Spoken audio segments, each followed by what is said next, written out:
내 이름은 김영자 67세. 지금은 이 낡은 단지의 작은 집에서 혼자 살고 있다. 나는 늘 밤이 완전히 밝기도 전에 눈이 떠진다. 창밖을 보면 아직 어스름한 하늘빛 아래 전깃줄에 앉은 까마귀 울음소리가 들려왔다. 겨울 아침은 특히 더 차갑다. 오래된 단지는 단열도 제대로 되지 않아 밤의 냉기가 방 구석구석에 남아있다. 이불에서 나오는 것부터가 망설여진다.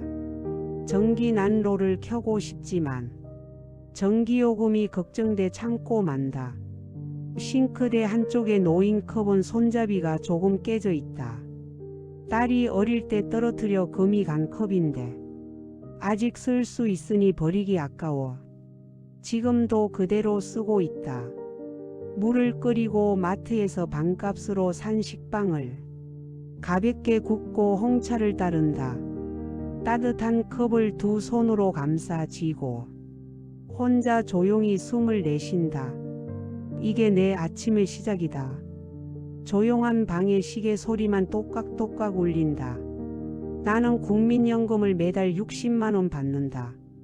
하지만 그 돈으로 살아가는 건 쉬운 일이 아니다. 집세와 공과금을 내고 나면 거의 남지 않는다. 식비를 줄이고 옷도 거의 사지 않고 병원도 이번 달은 참자 하고 미루는 일이 늘어났다.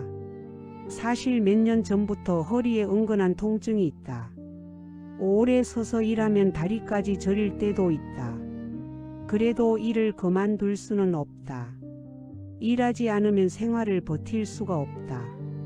나는 주 2일 역 앞 건물 청소 일을 한다. 아침 7시부터 걸레와 대걸레를 들고 바닥을 닦고 쓰레기를 모으고 화장실을 청소한다. 젊었을 땐 아무렇지 않던 움직임도 이제는 숨이 차고 무릎이 후들거린다. 허리 괜찮아? 같이 일하는 동료가 걱정하면 나는 웃으며 말한다. 괜찮아. 아직은 버틸만해. 하지만 속은 그렇지 않다. 집에 돌아오면 기운이 다 빠진 채 또 다음 할 일을 생각한다. 그렇게 하루가 가고 또 하루가 간다. 가끔은 이런 생각이 든다. 이 생활을 앞으로 몇 년이나 더 할 수 있을까? 나이가 들수록 몸은 점점 말을 듣지 않는다. 그런데도 연금만으로는 살 수 없어 일을 해야 한다. 이게 현실이다. 단지의 얇은 벽 너머로는 야근을 마친 사람의 발소리나 옆집 TV 소리가 그대로 들려온다. 이 단지에는 나처럼 연금으로 겨우 버티는 노인이 많다. 하지만 얼굴을 마주쳐도 인사만 할 뿐 깊은 얘기를 나누지는 않는다.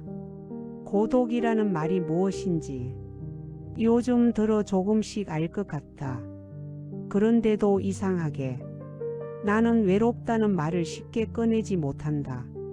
남편을 일찍 잃고 혼자 딸을 키워온 나는 누군가에게 기대는 법을 잊은 채 살아왔는지도 모른다. 그래서인지 그저 일할 수 있는 동안은 일을 한다. 그것 하나로 지금까지 버텨왔다. 그래도 가끔은 가슴에 그림자처럼 무거운 것이 내려앉는다. 이 차가운 단지의 공기 속에서 문득 이것이 내 노년이라는 생각이 들 때가 있다. 그러던 어느 날 저녁 우편함을 열었더니 봉투 한 통이 들어있었다. 두툼한 종이 위에 반듯하고도 어딘가 익숙한 글씨 발신인에는 박미정이라고 적혀 있었다. 나는 그 자리에서 걸음을 멈췄다. 고등학교 시절 가장 친했던 친구의 이름이었다. 봉투 안에는 정성스럽게 쓴 편지와 동창회 안내장이 함께 들어있었다. 영자야, 오랜만이야. 다음 달 우리 반끼리 작은 동창회를 하려고 해. 꼭 와줘. 글 속에는 미정이 특유의 따뜻함이 묻어 있었다. 나는 웃음이 새어 나오다가도 동시에 깊은 한숨이 나왔다. 동창해라. 편지를 든 채 집으로 돌아와 장롱 위에 잠들어 있던 오래된 앨범을 꺼냈다. 페이지를 넘기자 교복을 입은 나와 미정이 어깨를 맞대고 웃고 있는 사진이 보였다. 벚나무 아래에서 찍은 그 사진은 지금도 빛이 바래지 않은 것처럼 그때의 밝음을 그대로 담고 있었다. 언젠가 우리 둘 다 서울에서 살 수 있으면 좋겠다. 고3 봄 미정이는 그렇게 말했다. 그때 나는 웃으며 꿈 같은 소리 한다라고 했지만 사실은 그 말이 부러워서 견딜 수가 없었다. 졸업 후 나는 곧바로 고향의 공장에 취직했다. 집안 형편을 생각하면 다른 선택은 떠올릴 수조차 없었다. 20살의 동네 청년과 결혼했고 딸을 낳았지만 남편은 병으로 일찍 세상을 떠났다. 그 후로는 그저 일하고 아이를 키우는 일에 매달리다 정신없이 세월이 흘러가 버렸다. 반면 미정은 서울로 올라가 대기업에 다니는 남자와 결혼해 그곳에 완전히 자리를 잡았다. 그리고 지금은 강남의 고층 아파트에 산다는 말을 전해 들었다. 완전히 다른 길을 걸어온 두 사람. 나는 편지를 바라보며 생각했다. 지금 만나서 무슨 이야기를 해야 할까? 동창회에 가려면 회비와 교통비만 해도 10만 원 이상. 내 형편에선 결코 작은 돈이 아니다. 어딘가에서 또 줄여야 한다. 게다가 화려하게 살아온 친구들 앞에서 지금의 내 모습을 보여줄 용기가 있을까? 나는 조용히 앨범을 덮었다. 젊을 때 난 이런 환한 웃음을 짓고 있었구나. 사진 속 나는 미래가 두렵지 않은 얼굴이었다. 곱고 밝았고 무엇이든 꿈꿀 수 있을 것 같은 얼굴. 그때는 노년에 이렇게까지 달라질 줄은 생각지도 못했다. 그날 밤 이불 속에서 편지를 몇 번이고 다시 읽었다. 그리움과 불안이 함께 번져갔다. 가야 할까 말아야 할까. 하지만 조용한 방 안에서 문득 이런 생각이 들었다. 지금 만나고 싶은 사람을 지금 만나지 않으면 앞으로 다시 만날 수 없을지 모른다. 어쩌면 이번이 마지막 기회일지도 몰라. 안내장을 받은 뒤로 며칠 동안 나는 계속 망설였다. 가고 싶은 마음은 있는데 비용을 떠올리기만 해도 머리가 아팠다. 무슨 옷을 입고 가야 할지도 막막했다. 결정을 못한 채 한숨을 쉬며 단지 계단을 내려가는데 마침 청소를 하던 순자 씨가 내게 말을 걸었다. 영자 씨, 요즘 왜 이렇게 기운이 없어? 무슨 일 있어? 나는 잠시 망설이다가 털어놓았다. 사실 고등학교 동창회 안내가 왔는데 돈도 걱정이고 입고 갈 옷도 마땅치 않고 어떻게 해야 할지 모르겠어. 순자 씨는 고개를 끄덕이며 웃었다.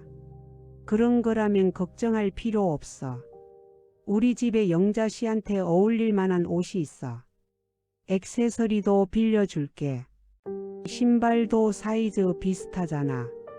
나는 놀라서 말했다. 아니 그런 걸 빌리면 미안하잖아. 괜찮아. 옷장에 그냥 걸려있는 것보다 누가 입어주면 옷도 더 좋아해. 순자 씨는 나를 데리고 집으로 가서 옷장 안에 차분한 색의 원피스와 단정한 목걸이, 편한 신발까지 꺼내 보여주었다. 이건 너무 튀지도 않고 영자 씨한테 잘 어울릴 거야. 거울 앞에서 입어보니 평소에 나와는 조금 다른 단정한 내가 서 있었다. 그리고 순자 씨는 또 말했다.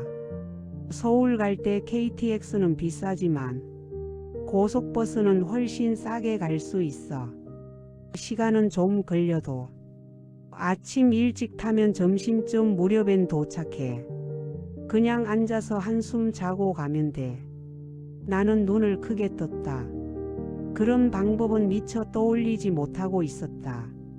영자 씨 모처럼의 인연이잖아. 가봐. 만나고 싶은 사람이 있으면 만날 수 있을 때 만나야 해. 그 말에 마음이 흔들렸다. 가볼까? 그렇게 나는 순자 씨에게 등을 떠밀리듯 동창회에 가기로 했다.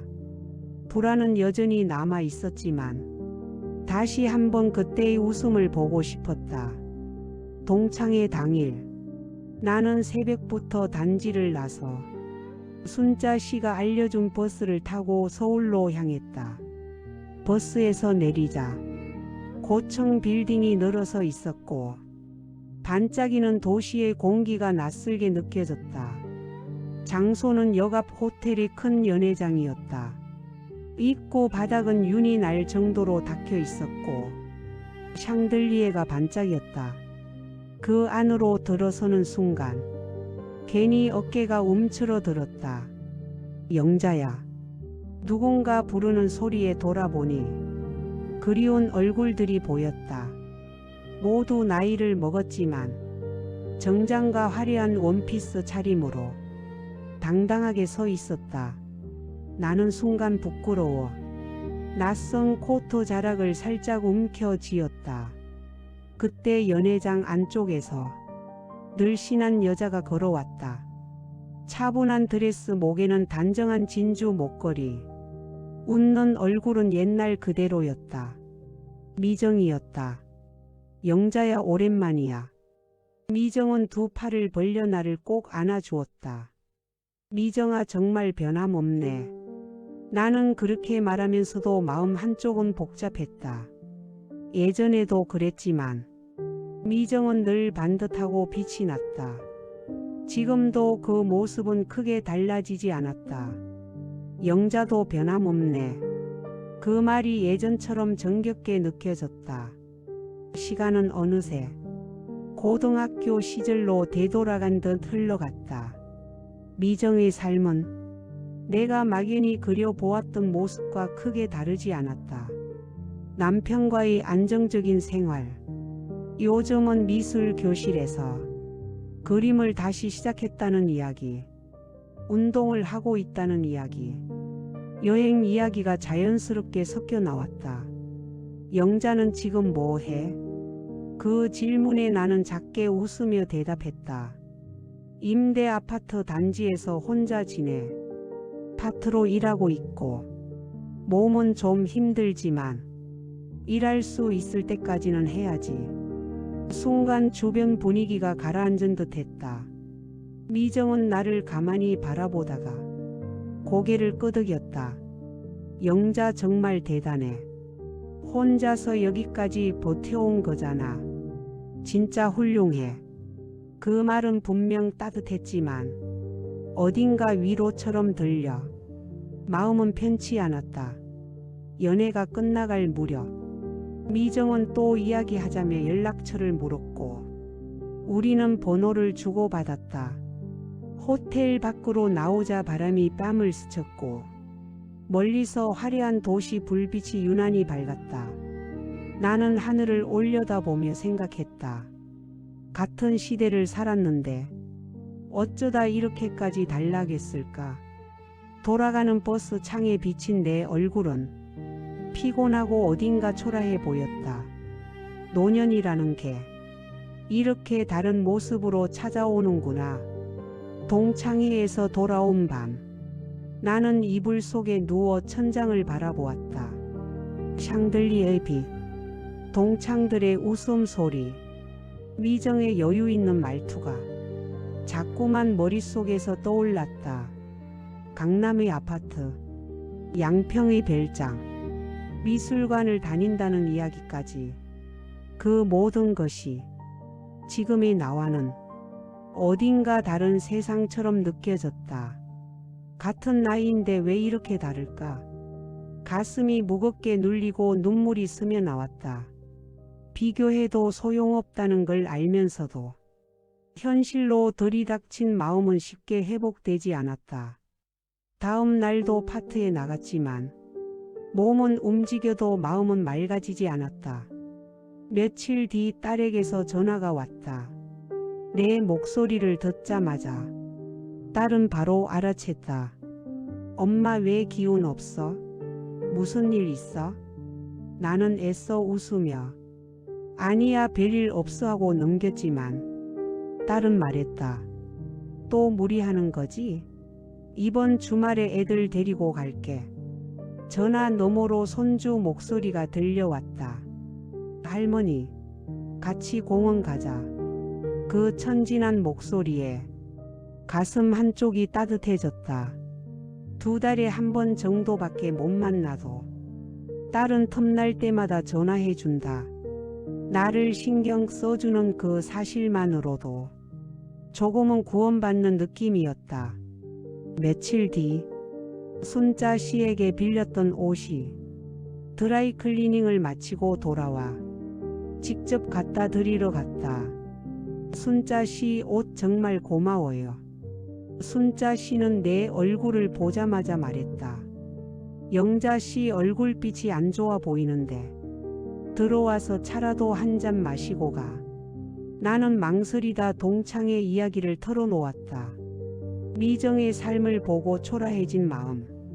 며칠째 가라앉아 있던 기분. 순자 씨는 조용히 듣다가 부드럽게 말했다. 남하고 비교해봐야 소용없어. 마음이 우울할 땐 누군가랑 이야기하며 지내는 게 제일이야. 주민센터에서 낭독회가 있는데 같이 가볼래? 며칠 뒤 나는 순자 씨와 함께 주민센터로 갔다.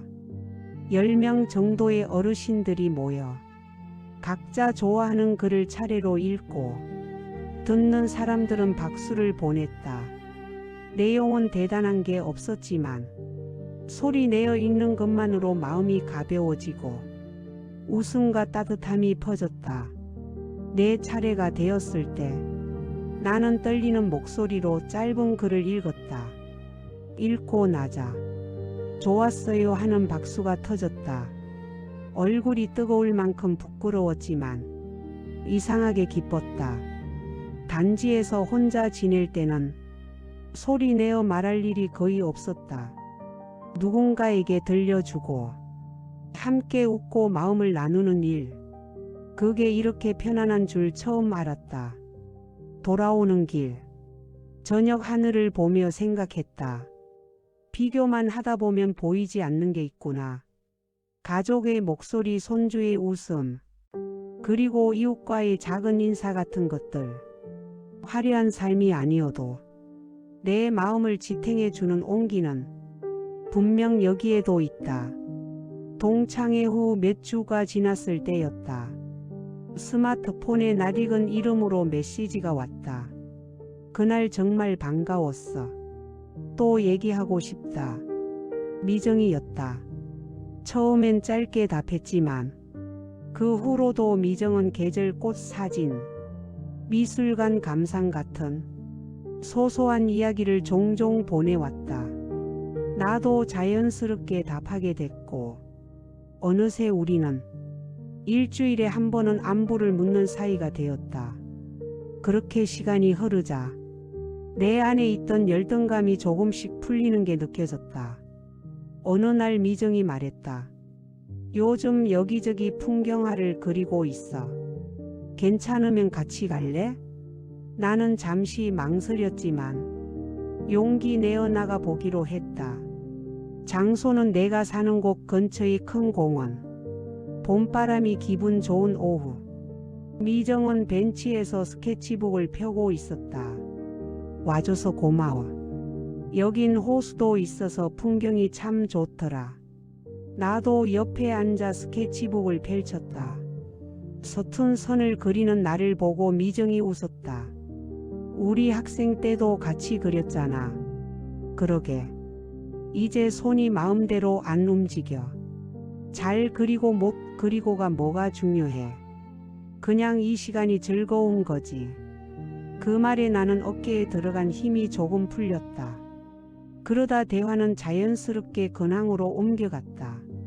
미정이 조용히 말했다. 사실 남편이 요즘 깜빡깜빡하는 게 심해졌어. 검사 받았더니 초기 치매래.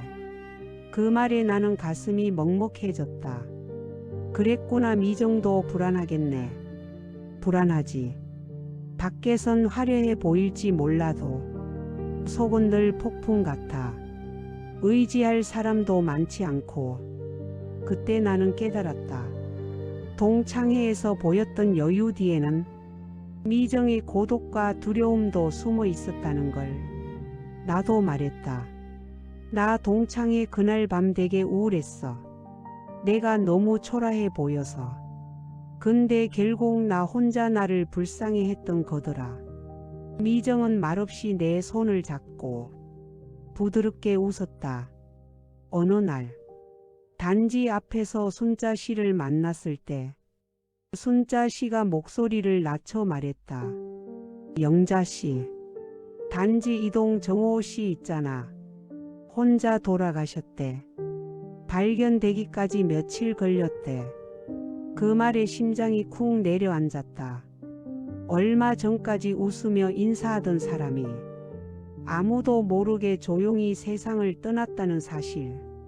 나도 언젠가는 저렇게. 그날 밤 어둠 속에서 불안이 조금씩 짙어졌다.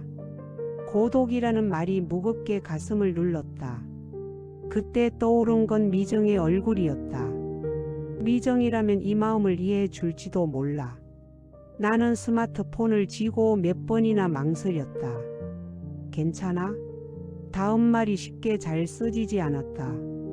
하지만 이대로는 잠들 수 없을 것 같았다. 심호흡을 하고 메시지를 보냈다. 미정아, 괜찮으면 이번에 우리 집에 올래? 보내는 순간 심장이 두근거렸다. 곧 답장이 왔다. 정말? 가보고 싶어. 이번 주말 어때? 그 문자를 보는 순간 가슴에 쌓여있던 불안이 조금 풀리는 느낌이 들었다. 주말 오후 나는 집을 분주히 치웠다. 테이블볼을 다시 깔고 평소보다 조금 좋은 홍차를 준비했다. 초인종이 울리자 나는 저절로 자세가 바르게 펴졌다. 영자 안녕. 실례할게. 문 앞에는 웃는 미정이 서 있었다. 집이 좁아서 미안해. 무슨 소리야. 오히려 마음이 편안한 집이네. 우리는 차를 마시며 창밖을 바라보았다. 단지 안에는 아이들 웃음소리, 벤치에 앉아 이야기하는 어르신들이 보였다. 여기서 매일 사는 거구나. 미정의 말에는 부러움인지 쓸쓸함인지 모를 울림이 섞여 있었다. 응, 여기가 내 자리야. 대화는 자연스럽게 일상과 불안으로 이어졌다.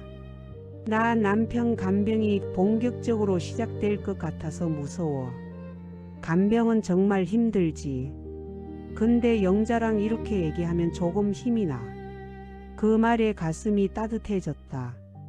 저녁 무렵 순자 씨가 단지 안내문을 들고 들렸다. 어머, 오늘 손님이네? 응. 동창회에서 오랜만에 만난 내 친구 미정이야. 나는 순자 씨를 소개했다. 이분이 순자 씨야. 나를 낭독회에 데려가 준 분. 순자 씨가 웃으며 말했다. 영자 씨, 낭독회에서 정말 즐거워 보이더라고요. 미정이 놀란 듯 나를 봤다. 낭독회 다니는구나. 의외로 활동적이네. 응. 그냥 읽는 건데 이상하게 마음이 가벼워져. 셋이 웃는 사이 방 안은 환해졌다. 미정이 돌아갈 때 저녁 하늘에 붉은 빛이 번지고 있었다. 오늘 고마워. 정말 와서 좋았어. 그 눈빛은 동창회 때의 화려함이 아니라 소박하고 따뜻한 빛이었다. 나는 그 뒷모습을 보며 생각했다. 풍요로움은 돈이나 장소가 아니라 사람과 이어져 있는 그 시간 속에 있었다. 며칠 뒤 딸과 손주가 단지에 놀러 왔다. 할머니, 달려오는 손주를 꼭 안아주자. 가슴에 온기가 가득 찼다. 딸이 내 얼굴을 보며 말했다. 엄마 지난번 전화보다 훨씬 좋아 보이네. 무슨 일 있었어? 응, 친구가 놀러 와줬어. 고등학교 때 친한 친구. 딸은 놀란 듯 웃었다. 엄마한테도 찾아오는 친구가 있구나. 다행이다. 손주는 손을 잡아 끌었다. 할머니, 공원 가자. 딸이 조용히 말했다. 엄마 이제는 너무 참지 마. 외로우면 외롭다고 말해도 돼. 그 말에 가슴이 뭉클해졌다. 응, 그러려고. 나는 다시 순자 시와 낭독회에 나갔다. 이번엔 20명쯤 모인 조금 큰 자리였다. 사람들이 글을 읽으면 자연스럽게 박수와 미소가 번졌다. 내 차례가 왔다. 나는 딸이 초등학교 때 교과서에서 읽던 짧은 글을 골랐다. 떨리는 목소리로 읽어 내려가자. 그 공간의 따뜻함이 내 몸을 데우는 것 같았다. 끝나자 박수가 쏟아졌다. 부끄럽지만 그 순간 분명히 마음이 가벼워졌다. 영자 씨 목소리 정말 좋았어. 순자 씨가 말하자 나는 아이처럼 웃고 있었다. 집으로 돌아오니 다시 고요가 찾아왔지만 이제는 혼자라는 느낌이 달랐다. 창으로 들어오는 저녁 햇살이 미래의 작은 희망처럼 보였다. 동창회에서 느낀 격차는 분명 존재한다. 하지만 그것만이 인생의 전부는 아니다. 누군가와 말을 나누고 손을 잡고 함께 시간을 보내는 것. 그것이 노후를 살아가는 힘이 된다는 걸 이제는 조금 알 것 같다. 같은 해에 태어난 우리. 걸어온 길도 노후의 모습도 다르다. 하지만 마음의 풍요는 누구와 이어지고 어떤 말을 나누며 어떤 시간을 소중히 해왔는가로 결정되는지도 모른다. 오늘도 단지의 저녁에는 아이들 웃음소리가 울린다. 나는 창을 열고 깊게 숨을 들이마신다. 아직 여기서부터다. 그렇게 마음에 새기며 작지만 흔들리지 않는 마음으로 나는 다시 하루를 시작한다.